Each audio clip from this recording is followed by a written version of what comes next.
तो मध्य प्रदेश की दतिया विधानसभा उपचुनाव को लेकर सियासी पारा चरम पर पहुंच चुका है। मतदान के बाद अब दोनों ही प्रमुख दलों के बीच जीत के दावों की जंग छिड़ गई है। बीजेपी के दिग्गज नेता और पूर्व गृह मंत्री नरोत्तम मिश्रा ने बड़ा दावा करते हुए कहा कि भारतीय जनता पार्टी यहां 20,000 से अधिक वोटों से ऐतिहासिक जीत दर्ज करने जा रही है। तो वहीं दूसरी तरफ कांग्रेस प्रदेश अध्यक्ष जीतू पटवारी ने पलटवार करते हुए दावा किया कि कांग्रेस ये चुनाव 25,000 वोटों के अंतर से जीतेगी।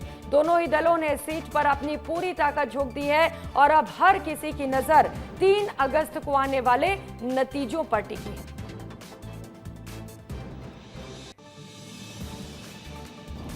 क्या लगता है कि भारतीय जनता पार्टी जीतेगी 20,000 वोट से। कि उन चर्चाओं के आधार पे जो निकल के आता है, मैंने कल भी कहा था 25,000 से ऊपर कांग्रेस पार्टी यहाँ जीतेगी। हमारी पार्टी एकजुट है, एक साथ है। किसी भी प्रकार का भारतीय जनता पार्टी का भ्रम अब जनता को गुमराह नहीं कर सकता है।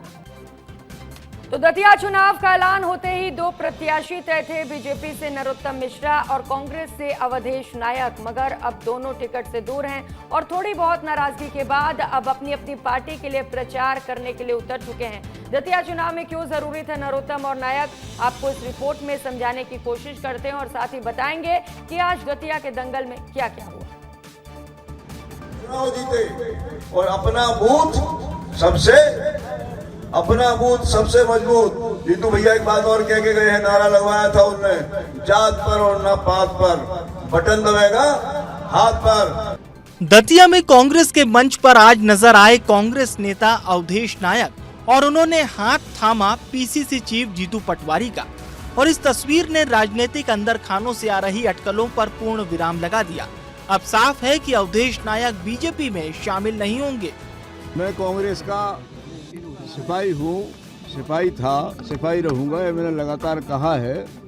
क्योंकि जो कुछ दिन चुनाव में सक्रिय नहीं रह पाया, नाराजी की खबरें चली और भारतीय जनता पार्टी ने लपक के उसको ये भ्रामक प्रचार कर दिया कि अवधेश टिकट न मिलने से नाराज थे, लेकिन अब घनश्याम सिंह के पक्ष में प्रचार प्रसार करने दतिया के रण में उतर चुके हैं। अवधेश का ये फैसला कांग्रेस के लिए बहुत फायदेमंद हो सकता है, क्योंकि अवधेश के साथ कांग्रेस को ब्राह्मण वोटर्स का भी साथ मिलेगा। दतिया में करीब 2,40,000 मतदाता हैं और इनमें से 33 से 35,000 केवल ब्राह्मण हैं, यानी 18 से 20%। इसके अलावा दतिया की सीट पर लंबे समय से ब्राह्मणों ने राज भी किया है। ऐसे में राजनीतिक जानकार मानते हैं कि अगर मुकाबला करीबी रहा तो यही वोट हार और जीत का अंतर तय कर सकते हैं। ब्राह्मण वोटों का गणित दतिया में इम्पोर्टेंट है और इसीलिए नरोत्तम मिश्रा को नहीं तो अब तक कार्रवाई भी कर देती बीजेपी। जिस तरीके के उनके समर्थकों ने वहाँ पे अनुशासनहीनता की थी और अभी भी वो बयान दे रहे हैं, लेकिन चूंकि ब्राह्मणों में अभी भी उनकी वहाँ पकड़ है और ब्राह्मण वोट निर्णायक स्थिति में भली 12,000 हो 13,000 हो। राजनीतिक पंडितों का भी मानना है कि ब्राह्मण का वोट दतिया की सीट पर बहुत महत्वपूर्ण है, यानी अब कांग्रेस का पलड़ा भारी हो सकता है।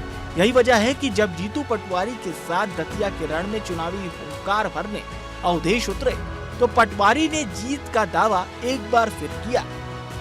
उत्साह है, अकल्पनीय जनता का भरोसा है। भारतीय जनता पार्टी के खिलाफ एक नारा चल पड़ा है, न दारू पे न दाम पे वोट लगेगी कुंवर घनश्याम पे। भले ही कांग्रेस इसे मतदान से पहले ही अपनी जीत मान रही हो, लेकिन बीजेपी भी जीत के लिए एड़ी चोटी का जोर लगा रही है। एक बार नरोत्तम मिश्रा ने 20,000 से ज्यादा वोटों से जीतने का दावा किया।